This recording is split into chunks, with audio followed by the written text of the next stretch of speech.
right, we're going to get started. Good evening, everyone, and welcome to our second meeting on the proposed Drury Square Village District zoning bylaw proposal. Quite a lot of words for what we're trying to say. We're trying to develop a new bylaw to enhance Drury Square as our so-called downtown area, and to try to encourage exciting uses for the businesses in that area, for residents in town, and to really make it a vibrant location. This, it's being done in cooperation with CMRPC, so shortly we're going to introduce Dominique Dutremble to you. And we're fortunate to say that Dominique started her career here as an intern in Auburn when she was a student for her master's in public administration at Clark University. And she interned with us for, was it a year and a half, 2 years? It was a good amount of time. And now she's been with CMRPC as an associate planner for several years now. So it's nice that Dominique is back on this project as well. And I also want to introduce, good opportunity for us, our new planner, Adam Menard. And yeah, welcome. Adam's been here 2 whole weeks as of today. And Adam also came from CMRPC, and he was an associate planner at CMRPC and also familiar with Auburn because he worked as our CMRPC planner on our recent hazmat plan, which is a plan where we had to look at all the different locations in Auburn and come up with and identify potential areas where there could be flooding or environmental or other types of issues and how we were going to address that. So Adam's very familiar with the town as well. And also want to introduce Shannon Regan. She's our economic development coordinator. And Shannon is an Auburn resident and has been with the town for about 3 years now, and has been in this position. It will be a year this coming winter. So that's the team that's been working on this. I also would be remiss if I didn't thank Matt Benoit, who was our town planner and is still working for the town of Auburn, thankfully. He's in a new capacity. He's our energy manager.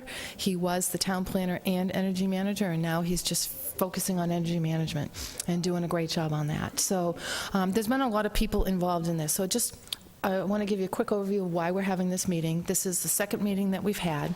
For the first meeting, we really tried to encourage a lot of business and property owners in the Drury Square area to come out and listen, as well as residents of that area and residents in town in general.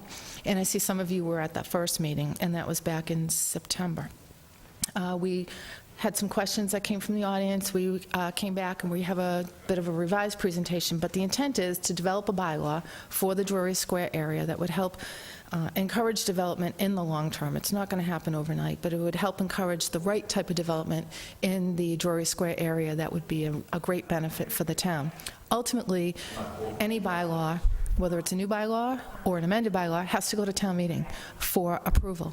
So with a zoning bylaw, you also need to go to, after town meeting, assuming they approve, it goes to the Attorney General's office and they review it, and then it becomes a bylaw. So there is a long process.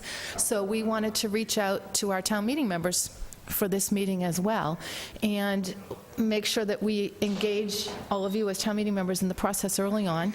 This is a draft. This is not the final. That's why we're here. We want to get your input. We want to hopefully get some dialogue going about what you think might work, what might not work. I want to say that I give credit to the Zoning Bylaw Review Committee. This is a tough room with the ceiling the way it is. The Zoning Bylaw Review Committee had worked with our town planner over the last 2 years to develop this proposed draft. So we're here to present it to you and get your feedback, recognizing that it still has to go through a whole process. There will be other public meetings. It has to go to the planning board for a hearing. It will likely go to the Board of Selectmen. So I want to make sure that I also let you know we have 2 members of the Board of Selectmen here. We have the chairman, Doreen Goodrich, and we have Dan Carpenter here. And ultimately, a bylaw generally would go to the Board of Selectmen unless there's another, it could be the Zoning Bylaw Committee, and then they would transfer it to the planning board to hold a hearing on it, and then you follow the process. So it's a long process. This is not the final night, but it's our opportunity to answer questions that town meeting members may have.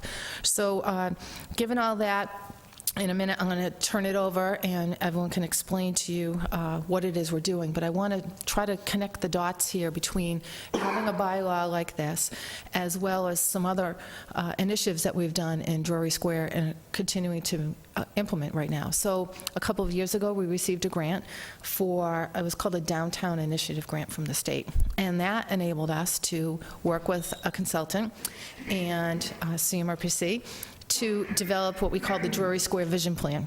And the Drury Square Vision Plan, it's available on our website. Shannon's going to talk a little bit about it. That is an amazing plan for what can our vision for Drury Square be, and how do we get there? What are the strategies, what are the recommendations, and what do we do to get there? We've already started to implement some of those things, including working right now with one of our local lending institutions to maybe set up a facade improvement program. And Shannon's going to talk a little bit more about that and an exciting grant that we just heard about 2 days ago related to that. We also are working with the state DOT because in 2021, Auburn Street is going to be completely reconstructed through the state, and it's been on the so-called TIP list, which is the Transportation Improvement Project list, for several years now. Our DPW Director, Bill Coyle, myself, Economic Development, Shannon, we've been working with a consultant to try to look at the plan that the state has for the reconstruction of Auburn Street and incorporate some design elements in it that are aesthetically more advanced than what they would normally do on a project. So we're looking at potential signage, nicer sidewalks, identifiable crosswalks, but more attractive crosswalks, maybe widening the sidewalks to give more opportunities to businesses in the Drury Square area to maybe have outdoor cafes or art shows, or just, we've got to think outside the box. Think of what this could look like. Benches, lighting, decorative banners, flags. So this all ties in together. So knowing all the other initiatives that we have going for Drury Square, we thought that this was good timing to get a bylaw in place, knowing that that road construction project would start in 2021. And I could be wrong on the exact amount, so I'm going to say I believe it's about $2.5 million. And then it would probably require some additional funding from the town to do the aesthetic upgrades, which we're working on now, and at some point we would come back to town meeting with a recommendation for what we think we should add to that project. That we're trying to get as much as we can funded through the state, but we know they won't be funding everything. So we're working on that. And one last note that this all ties in with the master plan. And Greg Bowling is the chair of the master plan committee, and the master plan identified Drury Square as a vital area. We had an economic development plan that we received a $25,000 grant for that identifies Drury Square. So everything is pointing back to Drury Square as a potential for Auburn's downtown, make it more pedestrian friendly, make it more attractive, help the businesses in that area, and it will help us along with all the other plans that we have for that area in the implementation phase. So that's why we're here, and we're going to just hopefully give you a brief presentation on what this is, what the bylaw encompasses, and then open it up for questions, conversation. Let us know what you think, if you think we should tweak it. We want your ideas. So who's going to start off? All right, so I'm going to turn it over to Shannon. So again, I'm Shannon Regan. I'm the Economic Development Coordinator for the town. Oh, thank you. Not as tall as me. Not as tall. Thank you. So we're just going to go over a brief agenda. So I'm going to go through the presentation, and Dominique and Heidi Murphy, who's also here from CMRPC, is going to help with part of the presentation as well. And then we're going to go over some questions specifically regarding different sections of the bylaw. And then we'll just wrap up, take every comment that you take, and then we'll go from there. So the first thing I'm going to do is the brief overview of the planning initiatives in Drury Square area, which Julie reviewed a little bit already. So the first one that serves as primarily the foundation to everything moving forward was the Drury Square Vision Plan. So this was written with Harriman Consultants, utilizing funds from the Massachusetts Downtown Initiative Grant. So throughout this, it incorporated suggestions, existing conditions, and pretty much outlined the future development of Drury Square. So from this, all of the other planning initiatives worked off of and with, and then resulted in this bylaw as well. So a second one was the economic development plan. So this was a general plan that really encompassed the whole town, but a primary focus was Drury Square. And this was done by Hodge Economic Consulting and BSC, and they did multiple public meetings for this as well, and Drury Square was a hot topic during those meetings for potential development and future economic use. And both of these plans you can find on auburnguide.com, or feel free to reach out to me too, and I can send you the link as well. There's a lot of information in them, so they served as the foundation. So this is a current ongoing initiative. So this is the facade improvement program. So this was spearheaded out of the Drury Square initiative. I kind of took a look and saw what type of tools town administration could offer to the local businesses. And we partnered with Central One Federal Credit Union in town to offer lower microloans, and also potentially a grant reimbursement program with approved projects to have facades. And the exciting thing is we just recently got awarded a grant through the EEA to utilize funds to do some architectural renderings of facades that you would like to see. So that will be ongoing. We just got the award, and we'll be working with CMRPC, which will be wonderful to kind of get some more options there. And an important part of this to move forward is the adoption of the bylaw as well. So currently, last week actually, we applied for a grant for Drury Square Wayfinding and Branding Project. So this was also utilizing Massachusetts Department of Housing and Community Development Downtown Initiative funds for this, the same funds that utilized the Drury Square plan. So with this, if awarded, a consultant would help design a logo for Drury Square that had all the public input, did wayfinding resources and signage to basically identify public parking, identify the open space like the pond, Goddard Park, and kind of just make it more pedestrian friendly and bike friendly, and to know where people are going within in the boundaries of Drury Square. So we'll hear back eventually on that. And that all brought us to the Village Center District Zoning Bylaw. So if you attended the last meeting, we went over it a little bit then, so I'm just going to briefly go over it, just basically what the intent is, and then I'm going to go over each use, so it's just clear, and we'll kind of review those after. So what this intends to do is to create a walkable mixed-use development area that incorporates retail, office, service space, and then residential uses through mixed-use development. This would make it more attractive for small businesses, those mom-and-pop type businesses that were expressed during both the Drury Square Vision Plan and the Economic Development Plan to locate within the district. And this bylaw was made by the Zoning Board Review Committee, CMRPC, and Matt Benoit and Town Administration. So this took over a year of work to really narrow down, and took the suggestions from the previous meetings as well. So one of the main questions that came out of during the last meeting from the business owners was basically, when would the zoning bylaw come into play? So we answered then, and we just wanted to provide another answer now. So current tenants and owners would be grandfathered in. So those uses themselves would be grandfathered regardless of the ownership.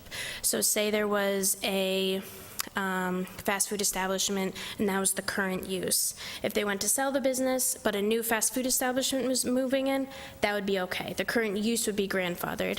When it would come into play was if someone was looking to change the footprint of the building, amend the site plan essentially, then they would have to comply with the new zoning bylaw. And then these multiple meetings were held on Drury Square, and like Julie said, as recently as September 2018, and as far back as 2015 with the vision plan.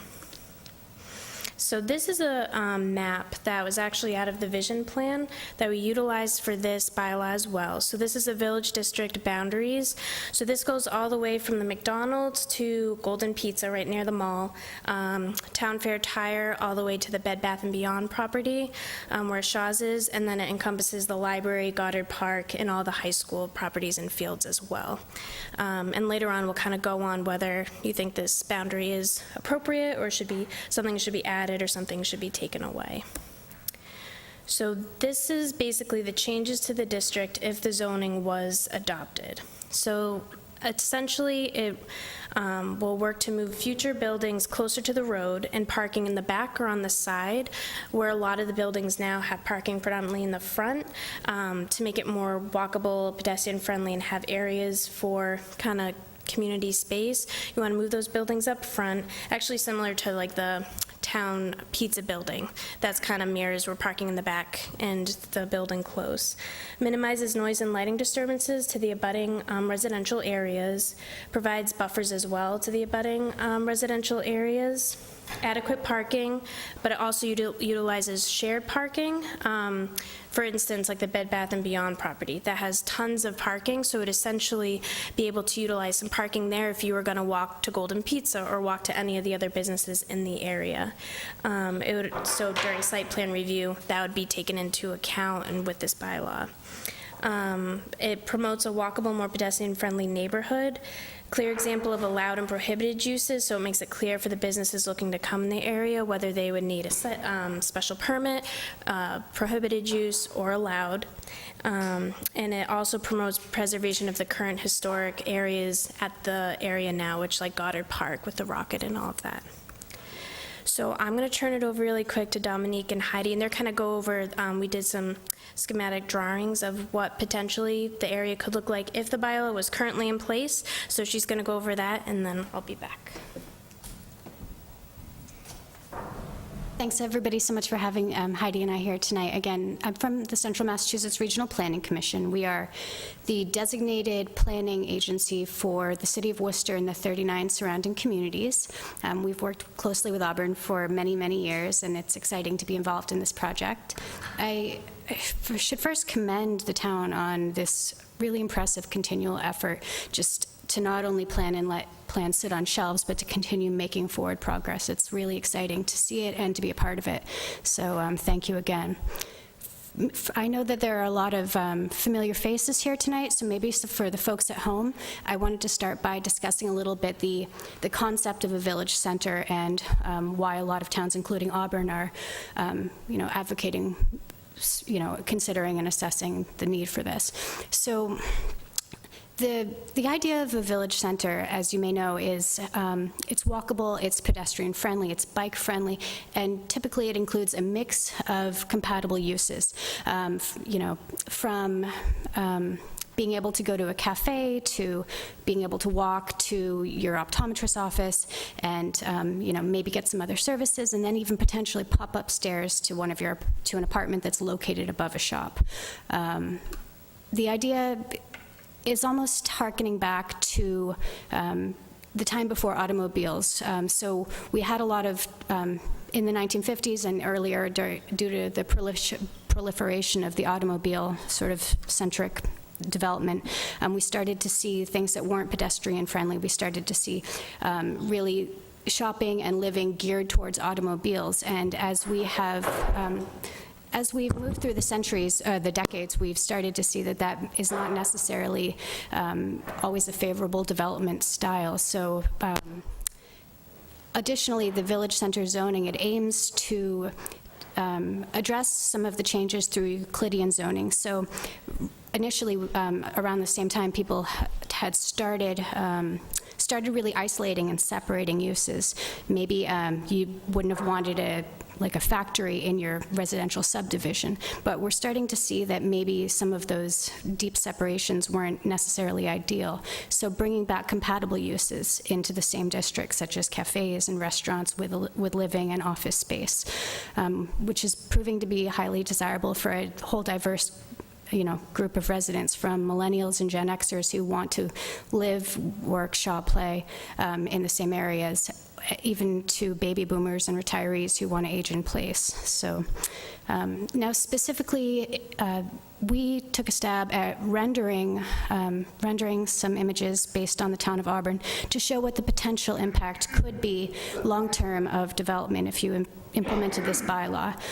This particular image shows Town Pizza, which is already nicely oriented, but it shows smaller setbacks to encourage, sort of continued window shopping and seeing what's going on in the area, pedestrian-friendly amenities. This shows it from the side, and it shows some infill and mixed use. You see bicycle infrastructure, improved lighting, landscaping. And this shows parking in the back, which is typically a core component of village center zoning. It's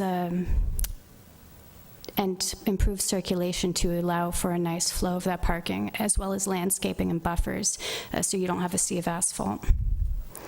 And this is just another view showing landscaping and some of those buffers, as well as outdoor space, outdoor public space and seating, which are allowed in the bylaw by right. So maybe I can turn it back over to Shannon to address some of the more specific use provisions in the bylaw. Okay, so we're gonna just go by, I thought it'd be useful maybe to go through the uses really quick and then circle back at the end and see if anyone has any comments about it, questions about it, anything we should add or subtract, since this is just a draft and, you know, we have time to make appropriate amendments if needed. So some of the by right uses, like Dominique said, these uses intend to basically live, work, and play together for the people who interact in that area. So mixed-use structures are a big part of this. So essentially, it would be more of like a retail space on the bottom with something like apartment units or condo units, a livable space up top. So that's a big part of this bylaw, and that would be a by right use. Convenience stores, cafes, restaurants, taverns, other than drive-throughs. So it's really like eat-in areas. Grocery stores, art galleries, artisan space, building offices, retail sales, but no larger than 10,000 square feet. And I know in the last meeting, a few people brought up what is 10,000, square feet, because that's kind of hard to visualize. So conveniently, our fire station is approximately 10,000 square feet. So just for an idea, that's a little under. So that kind of gives you an idea of what size would be allowed.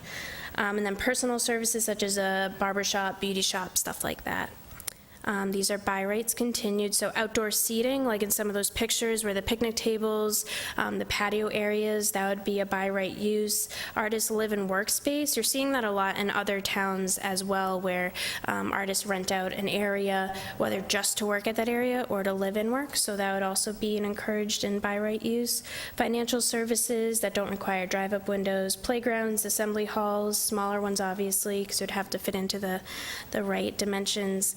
Inns up to 12 rooms, parking, biking, and pedestrian facilities, like we saw during some of those drawings. So these are uses that have just one more step. So these are uses with the issuance of a special permit from the planning board. So these are multifamily dwelling units with a maximum of 3 units. So this wouldn't be that mixed component. It would just be a standalone. Apartment complexes with a maximum of 6 dwelling units. Assisted living units, movie house, so it would have a maximum of 2 screens. So if anyone's familiar with something like the Elm House in Millbury, similar, kind of like that. A liquor store, outdoor market, indoor recreational and amusement facilities, veterinary care, and restaurants that are primarily for off-site consumption, so something like a quick in-and-out type of restaurant, unlike a tavern. Indoor music and live music with restaurants, pharmacies, medical, dental center, fitness center, funeral home, and tattoo or body piercing services. So all these would be with the issuance of a special permit through planning board. And these are the prohibited uses. So single-use residential only, and this is because you really want to encourage and maximize the space that we do have in Drury Square. So instead of just having a one-person house, it would be, favorable to have a mix and multiple units on top of an area. One-story buildings, again, you just want to go up rather than spread out and take up a lot of space. Retail service for more than 10,000 square feet. Again, that's around the size of the fire department. Drive-through restaurants, standalone fast food establishments, auto-related uses such as car wash, auto repair, auto detailing, adult entertainment use, bulk storage, animal kennels, gambling facilities, a motel. Obviously, you can have the bed and breakfast inns up to 12, but not a big motel. And as Julie said, so the next step, so we're going to take the comments we get today and all the public meetings we had, bring that back to the Zoning Bylaw Review Committee for consideration, and they can make any appropriate amendments they feel is fit to the bylaw. And after that, it will follow Mass General Law Section 48, Section 5. So that requires a planning board hearing. So they'll also be notified in the newsletters and go through all that process. So residents will have another opportunity at that time if they have any comments comments to attend a planning board meeting for this, a vote of town meeting, and then it will be approved by the Attorney General's office if approved by town meeting. And it is the intention to bring it at annual town meeting in 2019, so next year. So I thought it might be good to take any questions anyone has, but also kind of go through a few main questions. So in regards to the district, whether you feel comfortable with the proposed district, whether you'd like to add or subtract something, whether you think a site shouldn't be included or should be, or if you have any questions or concerns or amendments you'd like to kind of bring up. Everyone's awake now again. So anything about the uses as well. So I'll open it up to questions, and all of us can kind of help answer anything you guys may have, or anything you want me to explore more or go over. Sure. Can you use the... Oh, yes. If you can, go to the microphone for people at home. Thank you. Thank you. Danny Largest, Precinct 4. I'm all for this. Great. My questions are is the safety. You're talking walking. You can't even cross Auburn Street, the high school kids at 2 o'clock. Yeah. We've had crossing guards hit on Auburn Street. And you're talking bike paths and walking paths, and how are we gonna do with the safety of the pedestrians? And we obviously can't narrow Auburn Street to 1 lane each way because of the amount of traffic we have. And you know yourself, growing up in the town, once Black Friday hits, it's easy for me to go all the way down towards Sword Street, come around and come up Southbridge Street versus just trying to get to Shaw Supermarket. Yep. So I think the ideal proposal, you know, you showed Town Pizza, I think that's fantastic. And again, the pictures you showed, if you're looking at the building, all the parking spots to the right of the building, flowers, trees, and everything, lunchtime, you can't even get a car in that parking spot. So where are they going to do parking for all of this? I mean, you brought up Bed Bath & Beyond, and where are all these buildings going to go? Yeah, I mean, you bring up definitely good questions regarding the safety, and like you said, parking is limited and land is limited in this area, which it's going to take, with any planning initiative, definitely will take probably decades to even see this completely fulfilled. But hopefully, since, like, for instance, we have a municipal lot next to the fire station, which with like the wayfinding, the branding, a lot of people aren't aware of that, which actually is decently sized for the size that people could go there, or depending on business hours. So for example, like a tavern that might be only open at... Is that the parking lot that, like, the Boy Scouts use for their can drives? Yeah. Yep, Okay. right next door. Yep, that Yep. whole... So that's a public lot that would, be utilized hopefully with the right signage to make people aware. But ideally, as things develop more, as there's more turnover or more change in the footprint where this has to be, brought into play, a lot of business will have different office hours. So say, like the dental office or some sort of office administrative use, they wouldn't be utilizing the same amount of parking the same time, hopefully like a tavern would, or something like that has more of a nightlife type feel in that aspect. So that's where that shared parking comes in. So if that dental office is closed, or say where MCU is now, or Rob Roy, they close essentially usually by 7 o'clock. So hopefully if someone's looking to go out at night for like an art dinner or a walk, they'd utilize that parking and go to that business, while during the day, that tavern might not have many. So are these businesses going to allow for that? I mean, the post office, that's the post office's parking lot, isn't it?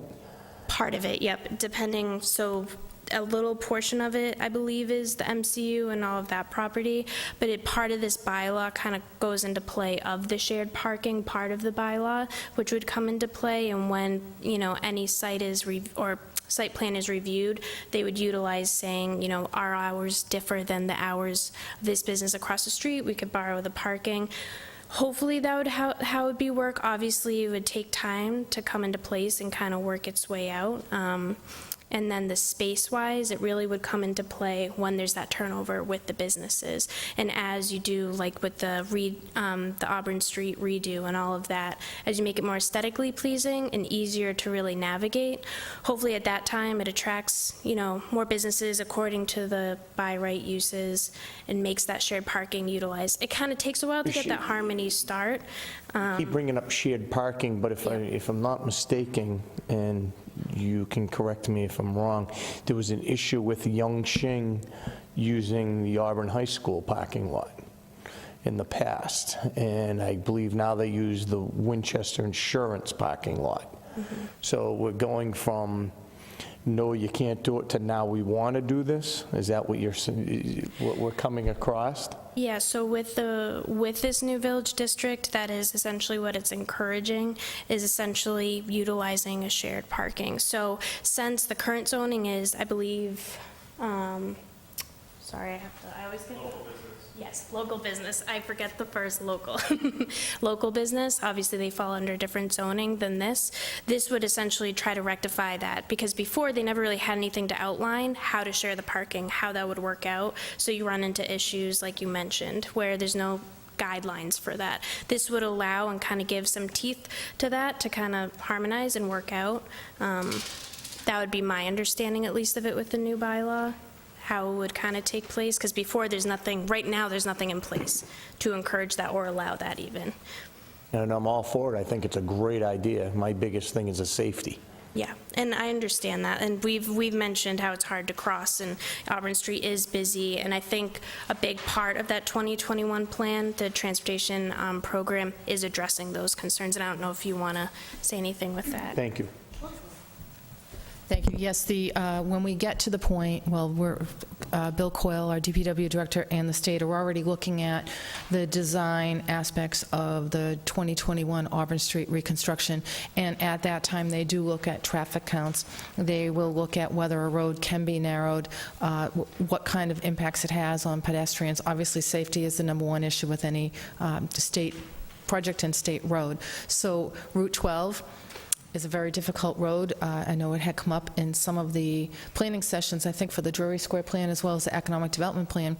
Some people had suggested putting a crosswalk right near the library so people could get from the parking over at Bed Bath & Beyond over to the library, and that's probably not something that would be allowed under the state, nor would we probably encourage that.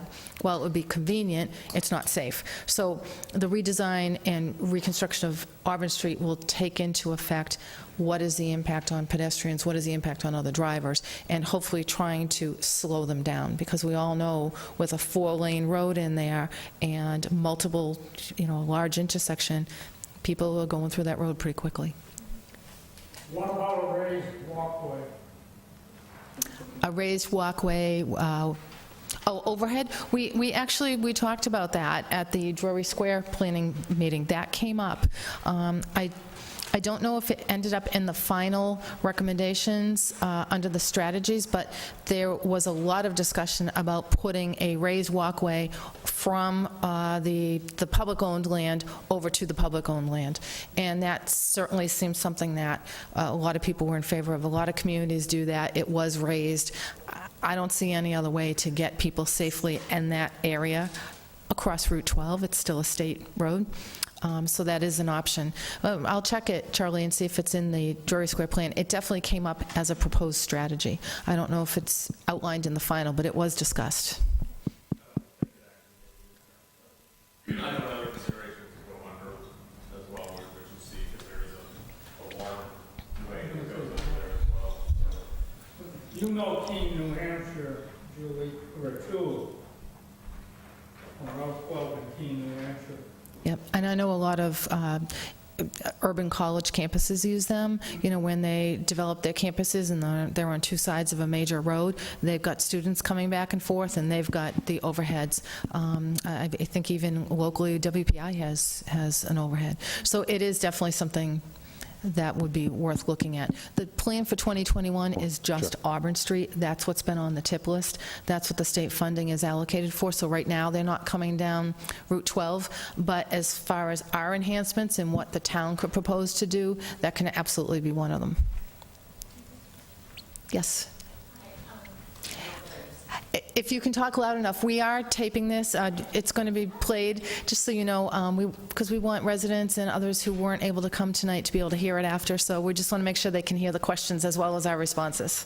Okay, my name is Gwen White. I would just want to propose something like, to get the kids in and out of the high school, it's all jammed up in the morning, it's all jammed up in the afternoon, and just the safety, the kids are going, if there's some way we could, into the plan, come behind Shaw's, because I knew when I went to vote yesterday, I was able to get out and get through Shaw's and to come around. It's just a mess. I mean, my kids are out of there now, but I just think that if there's some way to plan that, it's just, you can't follow the arrows, and I don't know if that could be implemented into the whole plan. It's certainly something to consider. As far as the bylaw itself, this is less about circulation and roadway usage than it is about the buildings, but the Auburn Street Reconstruction project is all about the roadway and how do we improve and enhance the transportation network. So I know that something like that would require permission and easements and everything from the current property owners. Likewise, shared parking requires agreements between the property owners to do that.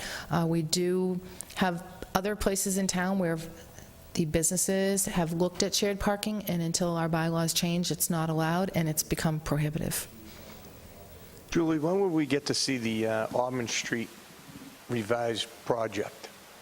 I will check on that. It's been in the pipeline, so to speak, through the tip list, the state's tip list, for probably 3 years.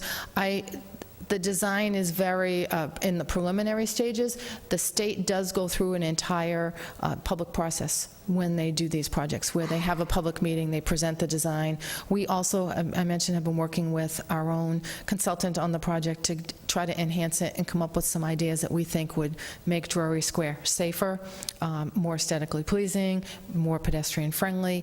We have a lot of ideas for it. So I would say if the project's slated to begin in 2021, it's probably an 18-month construction, so you're looking at, you'd probably want to start doing that within a year. So again, Mrs. White said, as well as I said, is that whole area is a mess. I mean, crossing guards have gotten hit on Auburn Street. The cars fly through there. I was actually turning left to get on the, was it Weatherhead Street there, Yongshing, and I got rear-ended. They fly down the 2 lanes of Auburn Street. One's supposed to turn left on the 290, and they don't. They try to beat the traffic. And it's a safety issue because they're racing in front of the high school. No, you're right, and that's why that will have its own public process that will be run through the Department of Transportation because it is a publicly funded project, so that will have public hearings that go along with it. I just don't know what their schedule is yet.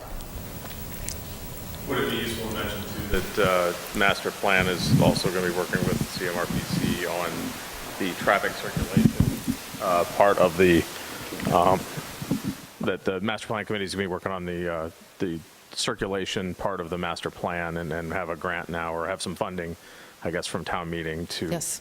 engage in that. So that's definitely a process that we'll be going through, as well as looking not only Auburn Street, but all other, parts of the town. Yeah, thank you, Greg. We were through... Chapter in the plan. And as Greg mentioned, through town meeting, we were able to get approval for $20,000 to engage the services of CMRPC for 2 chapters in the master plan, which really are our last 2 chapters that we need technical assistance on. We don't have the capacity to do that in-house, nor do we have the some of the tools that you need to do it, the physical tools. So that would be the transportation plan, the transportation chapter, as well as the mapping of all the required maps for the plan. So CMRPC is going to be working on that. Adam, as our new town planner, will be taking over that as the liaison with CMRPC and getting that done. So all those transportation issues should be looked at in a broad sense by CMRPC.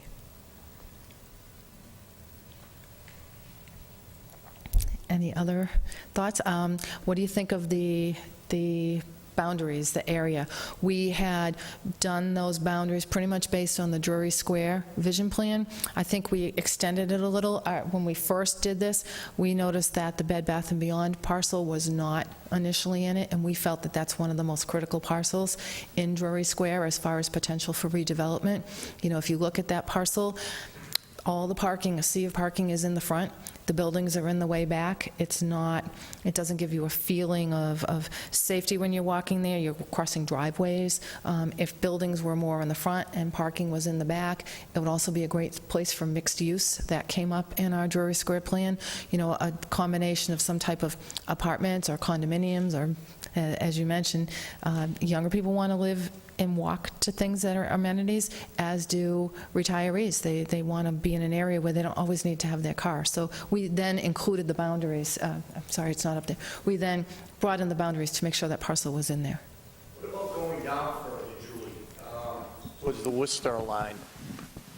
Was the dog, all paws, dog grooming, cat grooming?